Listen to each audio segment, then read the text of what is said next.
little vampire hat, we'll be using a black 1/6 that I've inflated, leaving about 2 inches uninflated on it. I've got two black 2/60s, each with about 1.5 inches to 2 inches uninflated, and then a 5-inch round vampire imprint from Qualitex that I've modified just a little bit with the help of some Sharpie paint pens. I'm going to set that aside as well. We're going to start with our two black 2/60s. So just come out to the end of them and just lay them alongside with her together. Come down about 2.5 to 3 inches and just twist the two of them together. And then come back behind that about another inch, twist them together again, and then those two twists that we just put into it, make that into just one big double pinch twist like that. Those will be the feet for our vampire. Then you're going to take and measure the person's head by taking and putting this around the head. Measure however big their head is going to be. And then wherever that measures for their head, twist them together again. And then one more time we're going to take and make two little small bubbles again, about 1 inch or so a piece, maybe 1.5 inches. And then take those, and just like for the feet, twist those together, give it a little booty. Then you're going to come up from that together again about 4 or 5 inches and twist those together. This time we're only going to take one of them and make a single pinch twist here. So twist a bubble off of one of them, make that a pinch twist. And it's going to come around to the front in a minute. Now we're going to take these two that are left, are going to be our arms. Kind of squeeze it out a little bit to the end of each one. And then for a quick simple hand, all you do is come back about 5 or 6 inches from the end, twist off a bubble, squeeze it out, and then twist a small bubble from the end, make a quick hand, and then roll that bubble through the fold twist there to lock it in place, otherwise it'll come undone. And then just do the same with the other one. Make your bubble from the end, a little bubble, make it into a fold twist, and again roll the small bubble through. And now we've got him like that. And then we're going to take our vampire imprint, and we're going to twist, I just untwisted my twist there, there we go, and twist it up here on the top.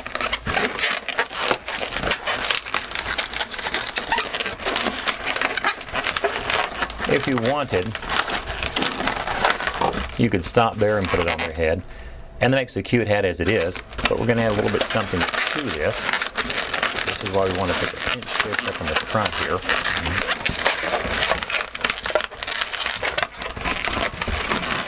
For the moment it pushes his arms back, we're going to take our 1/60 that we had and make a little cape. So you're going to take that and take your nozzle and twist it in at the base of the head.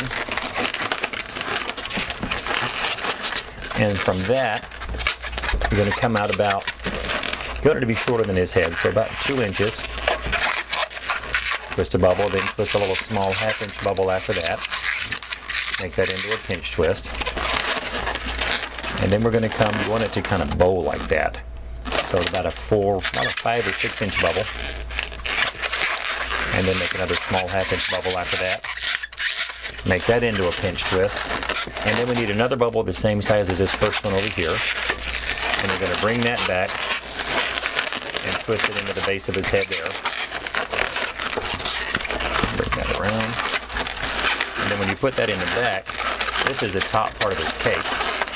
And that's going to, his head will kind of nestle in that. So there's the upper part of his cape, giving that Dracula sort of look. And then what we have left, we'll make the bottom of his cape.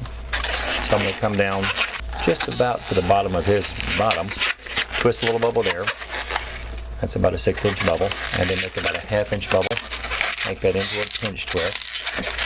And we want his cape to be a little wider than his bottom. But what you want to do with this is once you look at that, kind of about halfway across, twist it and then make another bubble the same size, because we're going to add something back into that in a minute. So I've got two bubbles that combined will go across his back end. We're going to make another 1/2 inch bubble, make that a pinch twist. Then I need another bubble the same size as this one over here. Bring his cape back up. And we'll just twist that in. around his neck to secure it. And then this extra piece we have left over in the back is going to give his cape a little more definition, fill it in some. Put another bubble about the size of those. And then make a little 1/2-inch bubble on the end of it. Make it a pinch twist. Then we're going to take that and twist it in where we divided that one on the bottom. Any excess that you have left over, pop off. And just secure it in. And that gives his cape a little more definition on the back there. So you can see how that works. Kind of make it curve down a little bit so it's not sticking straight out. And there you have a little vampire hat.